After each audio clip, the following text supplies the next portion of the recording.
नमस्कार। हम पढ़ रहे हैं तीसरा अध्याय अपवाह, जिसमें अध्ययन कर रहे हैं हम नदी तंत्रों के बारे में और विशेष रूप से हिमालयी नदियां, इसके बारे में।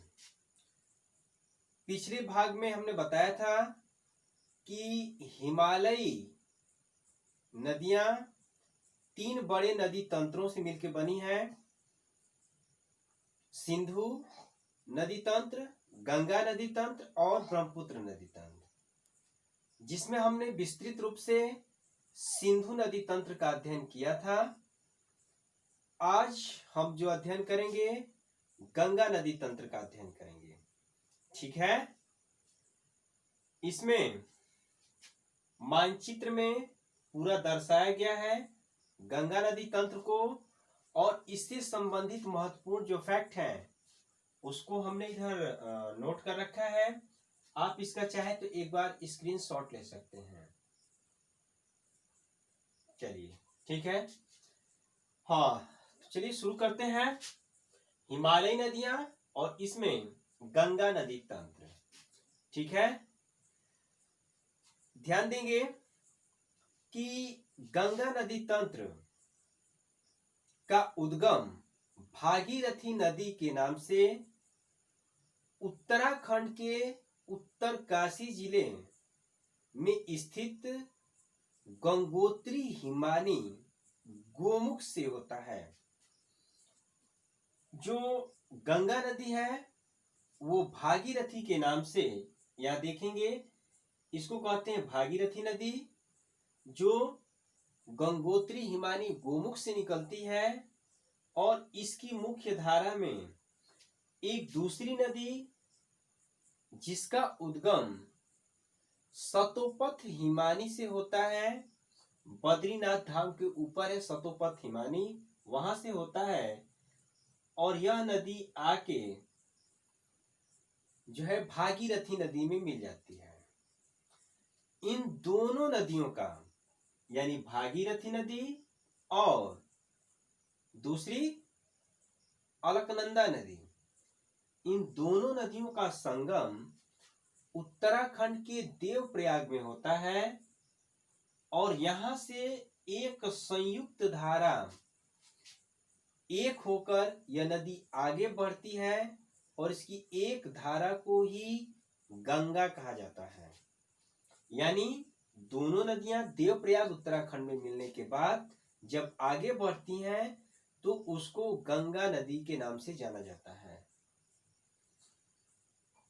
अगला पॉइंट कि गंगा नदी आगे बढ़ते हुए जब हरिद्वार से निकलती है तो वो पर्वतीय मार्ग छोड़कर मैदानी क्षेत्रों में प्रवेश करती है। यानी हरिद्वार से वह पर्वतीय भाग को छोड़कर गंगा नदी मैदानी भाग में प्रवेश कर जाती है। और फिर देखें कि उत्तर प्रदेश में गंगा नदी बिजनौर जिले से प्रवेश करती है। और उत्तर प्रदेश में इसका अपवाह सबसे ज्यादा है गंगा नदी का। और उत्तर प्रदेश में ये कुल 28 राज्यों से होते हुए जो उत्तर प्रदेश का सबसे पूर्वी जिला है बलिया जिला, बलिया जिला से बाहर निकल जाती है। यानी गंगा नदी उत्तर प्रदेश के बिजनौर जिले से प्रवेश करती है और बलिया जिला से बाहर निकलती है 28 जिलों से होते हुए। आगे जाके यह नदी बिहार, झारखंड और पश्चिम बंगाल तक ऐसे ही प्रवाहित होती है। पश्चिम बंगाल में पुनः गंगा नदी दो भागों में विभक्त हो जाती है। ध्यान देंगे कि पश्चिम बंगाल में गंगा नदी पुनः दो भागों में विभक्त हो जाती है, जिसमें एक धारा चली जाती है बांग्लादेश में और दूसरी इसकी एक वितरिका है जो कि पश्चिम बंगाल में दक्षिण की ओर प्रवाहित होते हुए बंगाल की खाड़ी में जाके गिर जाती है। जिसको हुगली के नाम से जाना जाता है। यानी हुगली नदी गंगा नदी की एक वितरिका है। वितरिका किसको कहते हैं? जैसे कोई एक मुख्य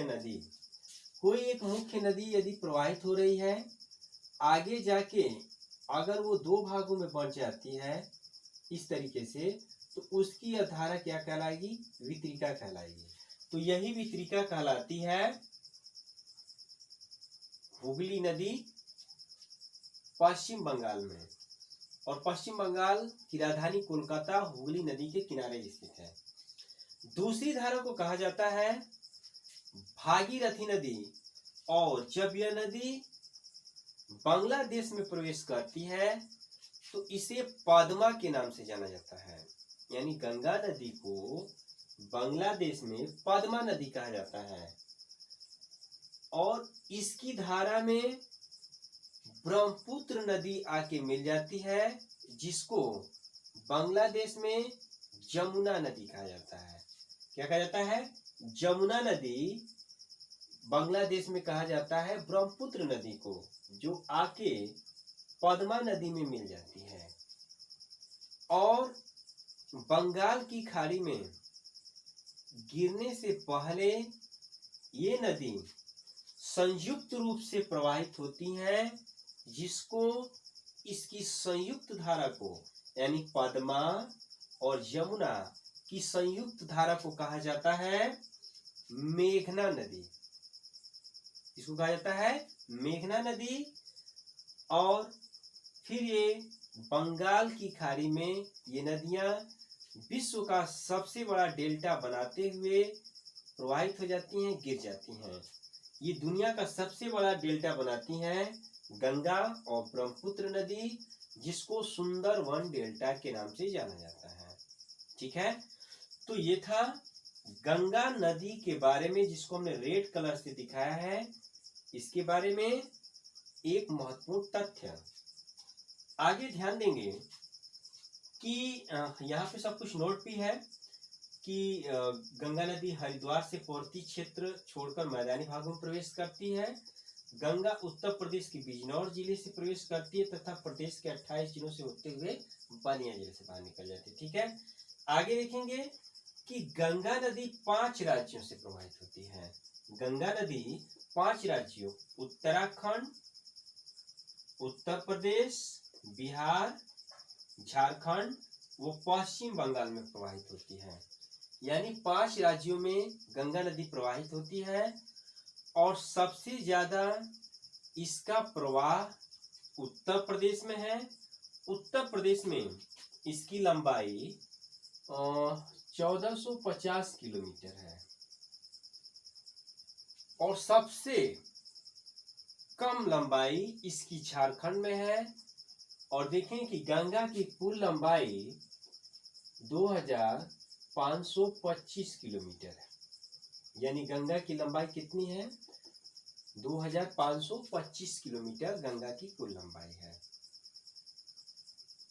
नेक्स्ट देखेंगे कि गंगा नदी दुनिया की नहीं लेकिन भारत की सबसे बड़ी अपवाह द्रोणी है।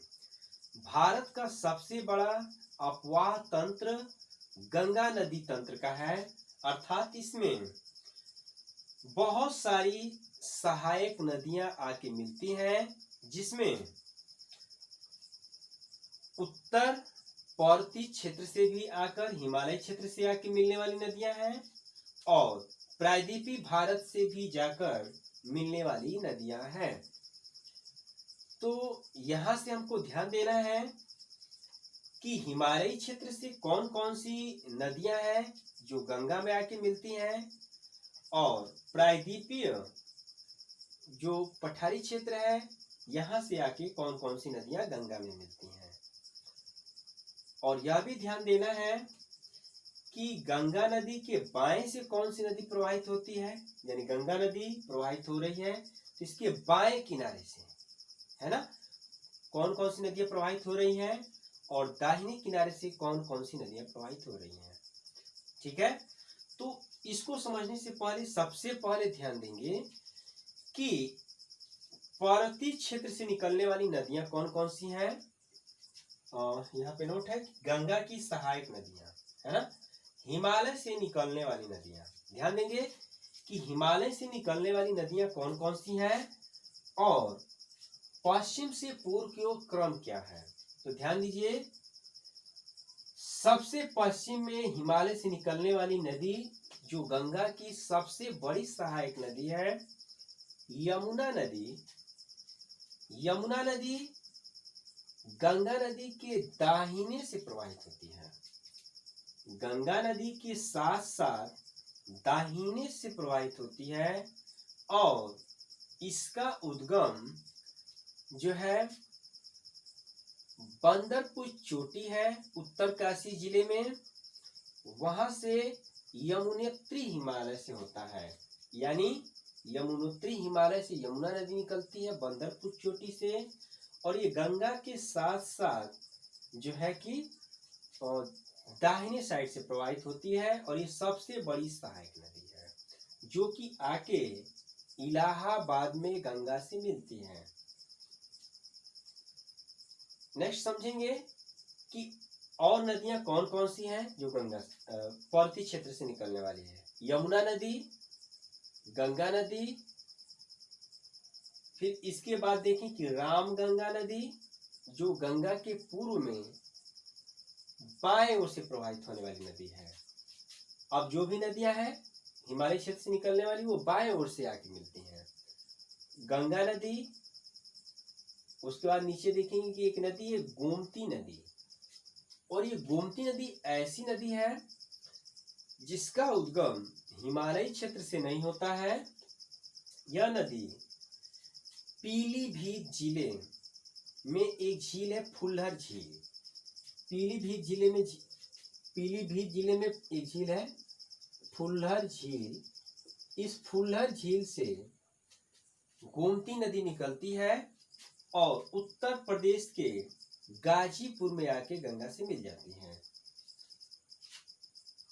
फिर इसके आगे देखेंगे शारदा नदी, इसके आगे है घाघरा नदी, और ये घाघरा नदी जो है कि गंगा में बिहार में जाके मिलती है छपरा नामक स्थान पर। बिहार में छपरा नामक स्थान पर घाघरा नदी सीधे जाके मिलती है, और इस घाघरा नदी का नाम परिवर्तित हो गया है। इसका पुराना नाम सरयू नदी था और आज पुनः इसका नाम सरयू नदी रख दिया गया है। तो इसी घाघरा की सहायक नदी है शारदा नदी, जिसको काली नदी भी कहा जाता है। और इसकी एक और सहायक नदी है राप्ती नदी, है ना। राप्ती नदी जो कि आप देखेंगे कि इसके किनारे पर गोरखपुर शहर स्थित है, जो घाघरा की सहायक नदी है। इसके आगे देखेंगे गंडक नदी जो हिमालय क्षेत्र से निकलती है, बिहार में जाकर मिलती है।